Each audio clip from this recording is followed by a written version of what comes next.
One of the images that the pro-life movement has tried to force on all of us is that there's a bunch of women existing out here that just go get abortions for fun. They don't bother with birth control, and that's just like how they manage their reproductive health. They just go get abortions every time they get pregnant, and it happens all the time. I don't think that we've really stopped enough to fully address that assertion. Like, truly think about the statement that's being made. Because first of all, we have statistics about who is getting abortions, as well as how often. Of course, the CDC puts out a report every year. And in 2021, 60% of the women who received abortions were already mothers to born children. And let's bear in mind this very relevant point that the main reason reported for women getting abortions is finances. Obviously, this is a really vague reason, and it could be on a spectrum. It's safe to assume that the women who were already mothers getting abortions for financial reasons need to make sure that they can take care of their children they already have. Another large demographic, of course, is college students that seek abortion care. And of course, their concern is that they want to finish their education so that they can then qualify for higher paying jobs. So bearing all of that in mind, now let's talk birth control, because of course, if you're using abortion as birth control, that means that you are not taking the pill,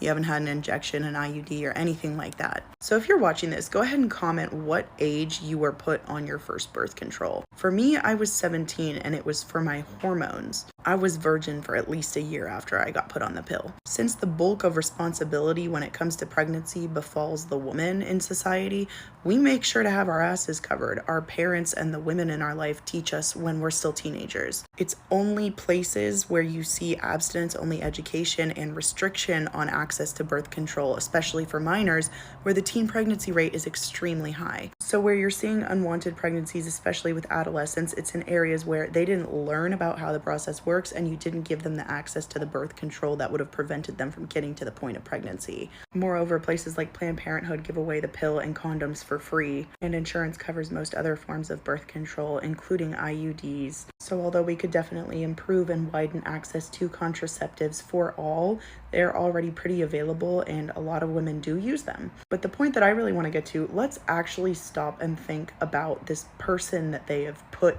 in your head, this hypothetical woman who gets abortions multiple times a year because she just can't be bothered with popping a pill at the same time every day. Firstly, let's acknowledge that abortion is very expensive. Clinics like Planned Parenthood have a sliding scale based on your income, but the cheapest for even the abortion pill is still around $400 without insurance. And in a lot of states, Medicaid does not cover elective abortion. Now let's circle back and remember the main reason that women seek abortion, which is financial reasons. Ultimately, it makes more sense financially to dish out $400 and have an abortion when you don't have the finances to raise a child, rather than give birth, which in itself costs about $20,000 with no complications, to then have a child that will cost around $250,000 to raise to 18 years old. And it's pretty run-of-the-mill when you visit an abortion clinic for their abortion services. During that consultation, you will discuss with the health provider what your potential contraceptive options are moving forward.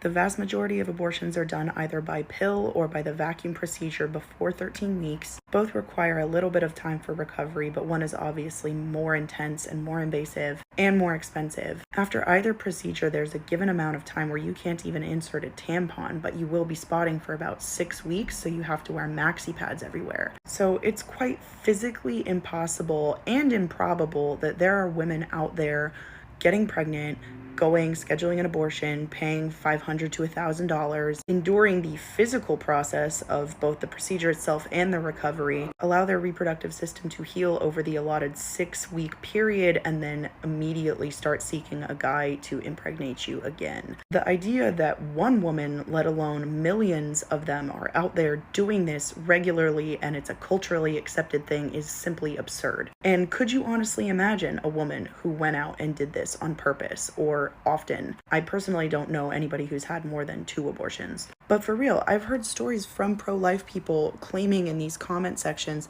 that they know somebody who's had 12 abortions. Can we stop and discuss how mentally unwell a person must be if they're doing that, especially intentionally? Even after like 2 or 3, to not have some kind of medical provider intervene, or a family member or a friend, even for those who don't feel any personal connection towards their Zeph and they don't feel bad about their abortion, there's still an emotional toll of going through that physical process. If there actually was a woman out there going and having a dozen abortions, the very last thing that that person would need is to become a legal guardian to an infant. Their serial abortion reception would kind of imply they need to be strapped down to carry out a pregnancy.